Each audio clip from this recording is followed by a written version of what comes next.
Тьма вокруг, свет я зову, но эхо лжет.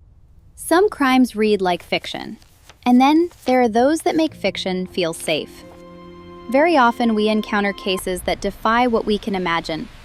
Most are committed by men, but evil isn't bound by gender. Sometimes all it takes is a fractured mind and one unbearable impulse.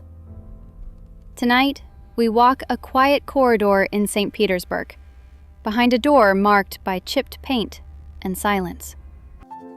There lived a woman who smiled at her neighbors, watered her plants, and offered help when someone was sick. Her name was Tamara Samsonova. To most, kind, polite, gentle.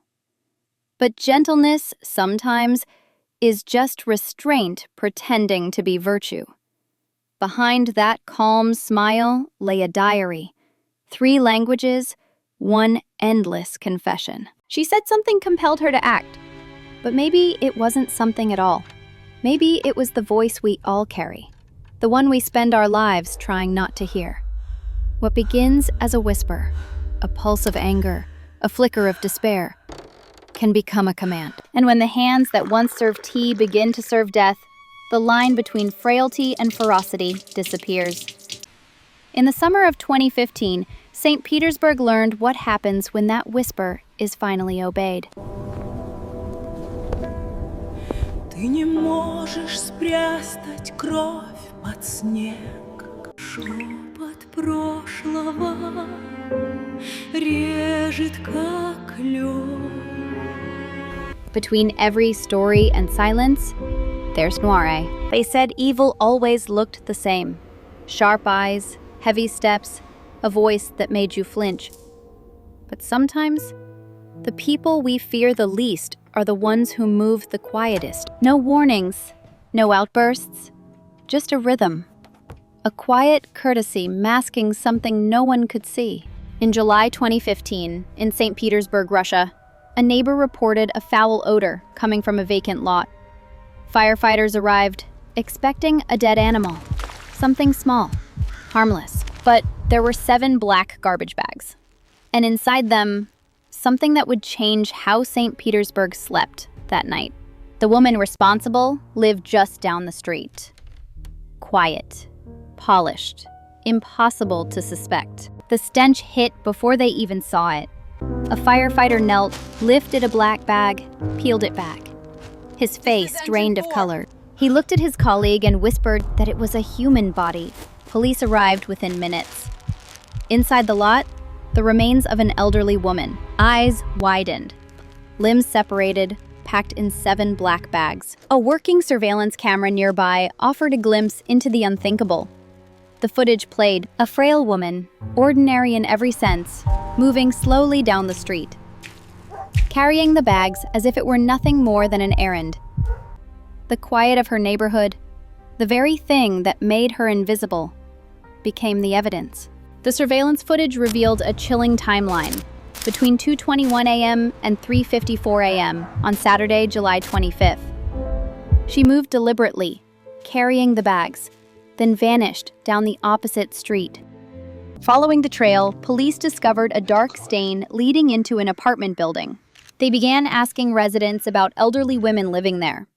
2 names surfaced immediately: 79-year-old Valentina and 68-year-old Tamara Samsonova. When officers knocked on her door, Tamara appeared almost casually. Любовь не льщит, если в сердце ночь. Yes, I did it. Inside, the bathroom told its own story. Saws and knives, each streaked with dried blood. Шепот прошлого режет как лед. That confession left the officers speechless. She didn't resist, only gestured toward the apartment, as if saying, "Look for yourself." Bits of aluminum foil lay scattered across the counter. Ordinary things that suddenly didn't feel ordinary at all. One officer followed instinct, opened the refrigerator, and froze. Wrapped neatly in foil were pieces of human flesh. For a moment, no one spoke. The only sound, the low, steady hum of the fridge. Within minutes, the Russian investigative committee was called in. She didn't retract her words. As they led her outside, she seemed almost serene. Reporters shouted, cameras flashed, and she smiled, even blew a kiss. What a pity. Now all my neighbors will find out. What will they think of me? She claimed she'd acted alone, after an argument, and ended a life. Did you eat any part of the body? She said nothing. Her silence said enough. The papers called it Кошмар на улице Димитрова. the nightmare on Dimitrov Street. A quiet, tree-lined lane in Saint Petersburg suddenly turned into the epicenter of a horror story. Reporters stood shoulder to shoulder, their microphones trembling slightly in the cold air as they uttered her name. Tamara Samsonova. At 68, she didn't look like anyone's idea of a killer, or the monster the tabloids would soon call the Granny Ripper. Just 1.60 meters tall, slender, soft-spoken, with kind eyes that seemed to smile before her lips did. She wore her brown hair neatly brushed, sometimes pinned behind one ear, as if she'd just come from tea with a friend. Neighbors called her Baba Tamara. She'd bring sweets for the children, water the flowers in the courtyard, even sit with sick neighbors through the night. To them, she was the gentle woman everyone trusted with a spare key. But when the police arrived, the same neighbors watched from behind lace curtains as Tamara was led away. The warmth drained from their memories. The woman who brought cookies to their doors was now accused of something unspeakable. Tamara could be strange. One friend of the victim would later say she was shocked. She lied easily, like she believed her own stories. But not entirely surprised. Where is Valentina?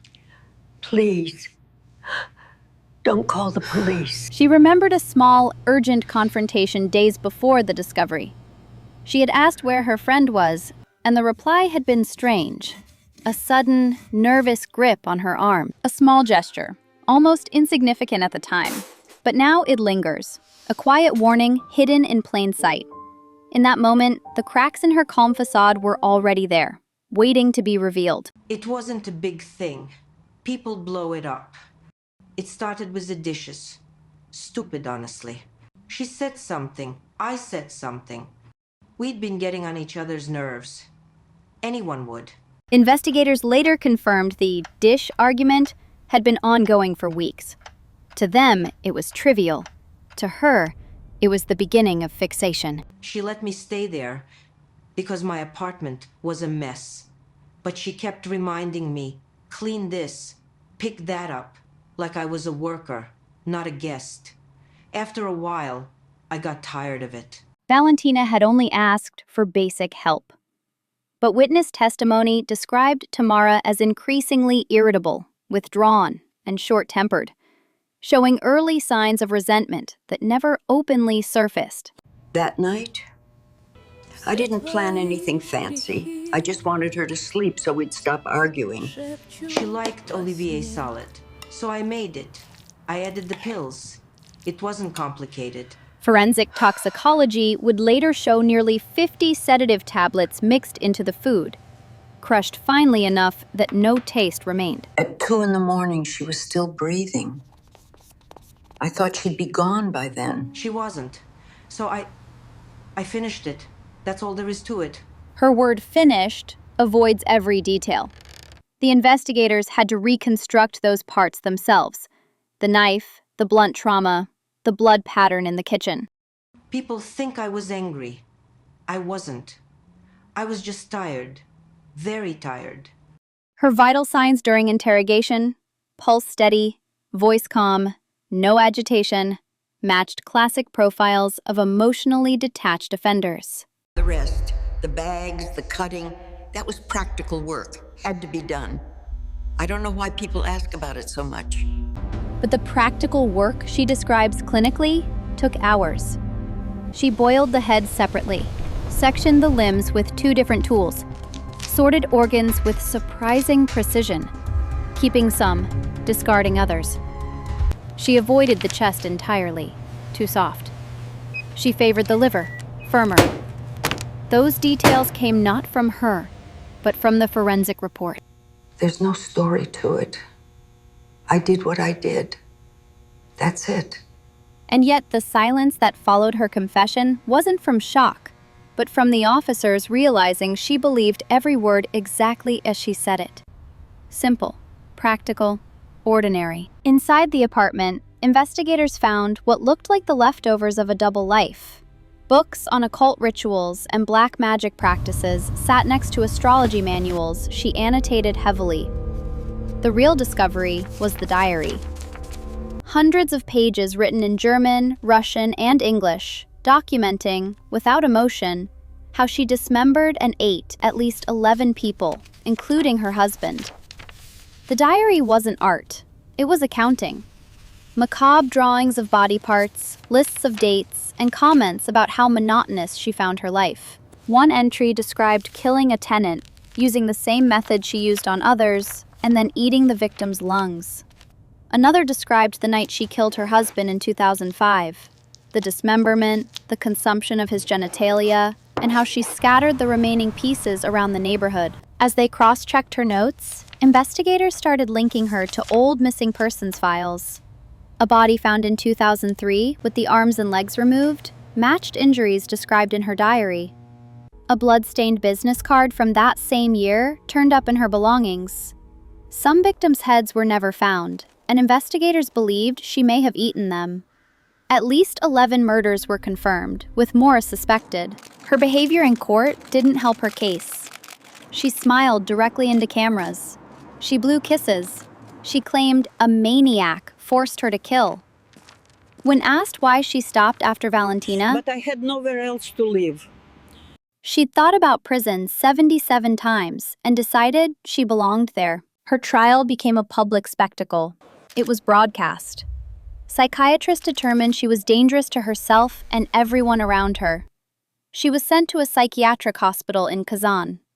In interviews, she admitted admiration for serial killer. I wasn't fascinated by him. I recognized him.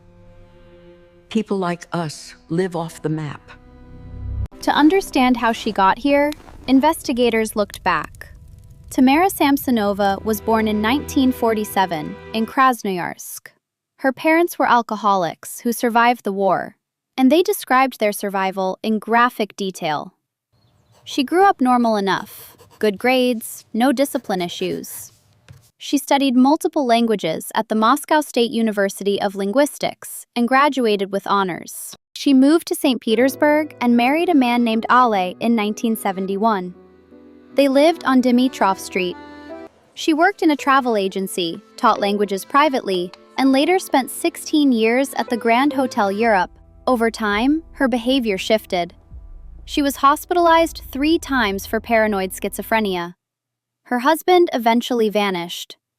In 2003, she killed a 44-year-old man the same way she described in her diary. In 2015, she met Valentina Ulanova, her final confirmed victim. After everything that followed, investigators tied her to 14 deaths, most involving cannibalism. Her frail appearance, soft manner, and polite smile fooled everyone. Yet beneath that veneer, a predator moved unseen. Russian media dubbed her the Babushka Ripper. Grandmother Ripper, the Baba Yaga killer, and sometimes the pensioner maniac, a living echo of the Baba Yaga from Russian folklore. Gaunt, with eyes like cold starlight, her hunger for human flesh transforming fairy tales into living nightmares. Любовь не льщит, если в сердце ночь.